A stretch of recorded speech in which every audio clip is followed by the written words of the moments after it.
I think I prefer Veni Vidi Vici. It sounds cooler. It rolls off the tongue more. Hey guys, okay, today it's gonna be what Latin sounded like and how we know by native lang. Now, I'm curious as to how he's going to, what his reasoning is. I'm going to take a guess, and I think my guess is pretty accurate. So, obviously, Latin has evolved over time. The Latin that we probably know now is certainly not the Latin that probably existed when Rome first started growing to power, right? Language adapts and changes over time. The English language has evolved dramatically in the last 300 years, especially in the last 200 too. So, yeah, it changes and evolves.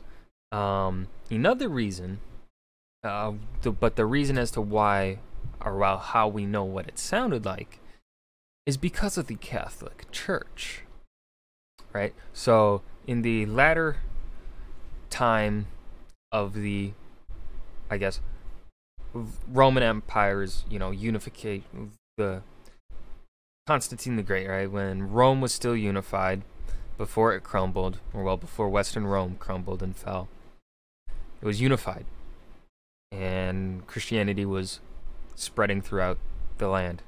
So, since Christianity was primarily being spread pretty much only through Roman territory, the language of the Christians would be Latin. Well, because of that, the Catholic Church would use Latin as their primary language. So after Rome fell, the Catholic Church would still be using Latin, right? Their books would be in Latin, etc., their teachings, etc., etc. So, Latin remains around because of the existence of the Catholic Church.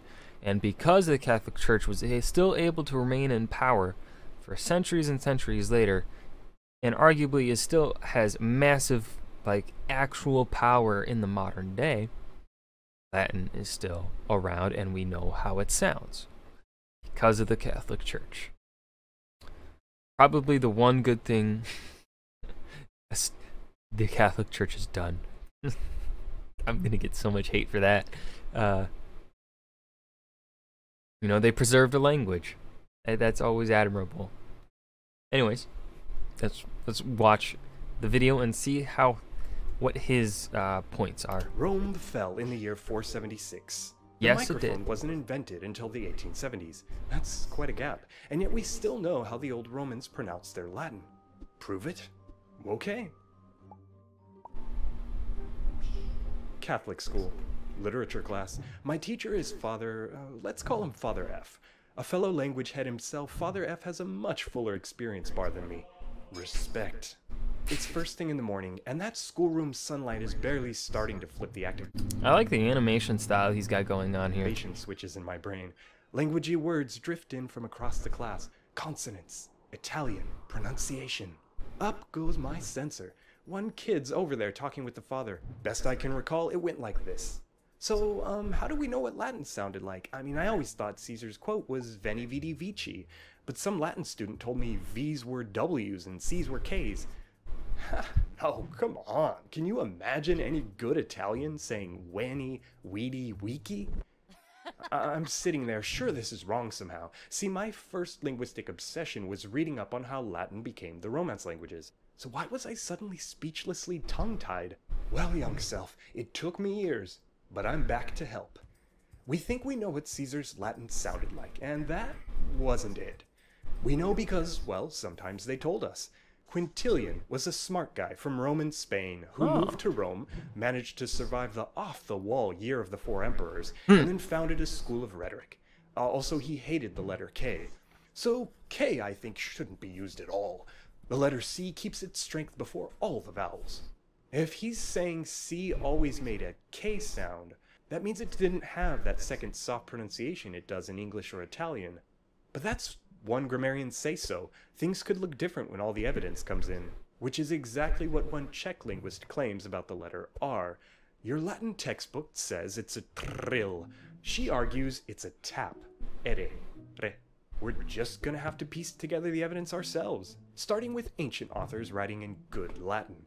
The first clue they give us is the alphabet, which was meant to fit Latin sounds. You hear that, English? So when they wrote... It's so true. So true. English is a messed up words language. differently, like anus, anus, and annus, it's a face value hint that they said them differently, meaning that long ah, which sometimes has this little apex, doesn't sound the same as short ah. And double consonants don't sound like single consonants. In the hands of Virgil, the epic poet, that Ciense alphabet is jammed into a precise structure, poetic meter.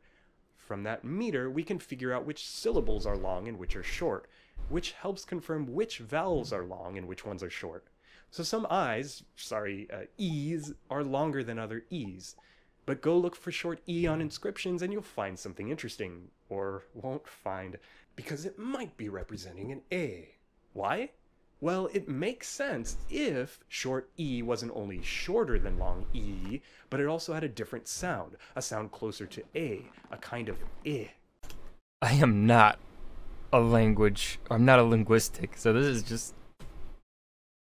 Romans left even more clues overwhelmed. when they marched right into foreign language territory and got raided by Germanic tribes. Linguistic raids. We're all taking words, guys. What do you want?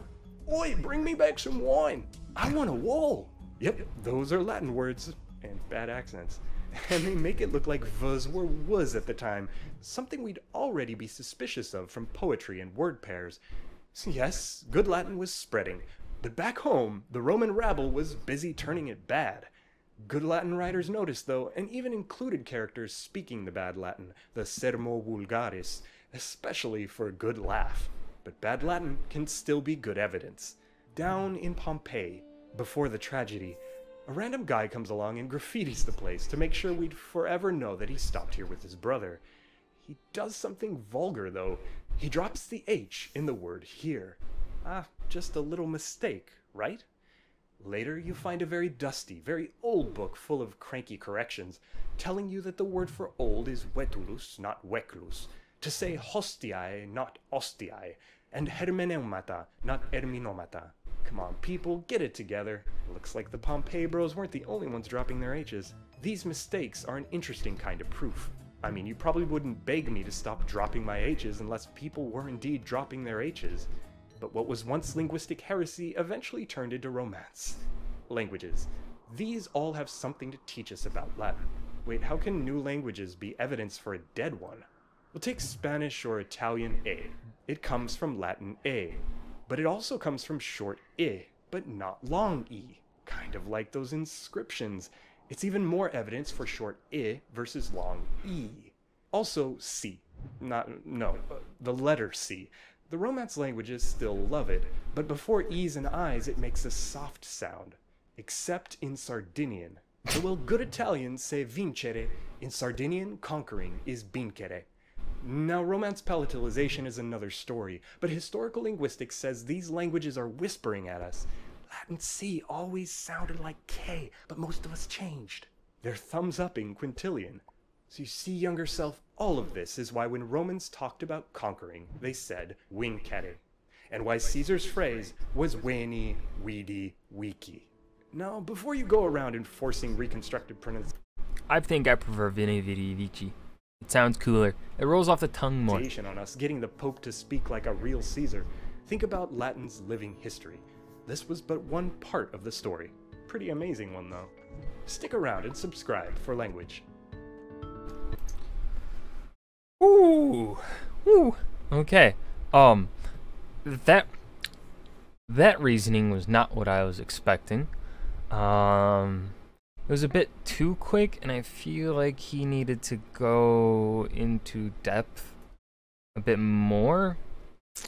Because I feel like not everyone understands linguistics like he does, right? So, yeah, I think he needed to slow it down and take a bit more time to explain.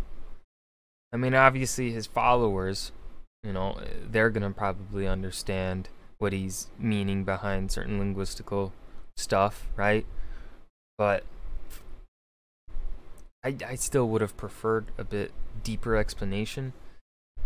deeper look into his thought process as to why this thing correlates with this, right? I felt like I didn't get much of that, but it was still a good video, and I did learn somewhat. I still stick by the fact that, you know, if it weren't for the Catholic Church, we really probably wouldn't be knowing it as well as we do. Certainly we would have an idea, a concept of what it sounds like. But I think it's because of the Catholic Church existing and being so prominent for so long that they are probably one of the biggest, if not the main reason why Latin survived and is still able to be taught, and people are still able to actually speak in Latin modern day. Because there are old languages that we have a concept of, but you're not able to really learn them, speak them all that much, right? I think one of those languages arguably is Anglo-Saxon. Yeah, you can learn Anglo-Saxon, but it's not, you know, you're not going to know exactly how it sounded unlike you do for Latin, in a sense, right?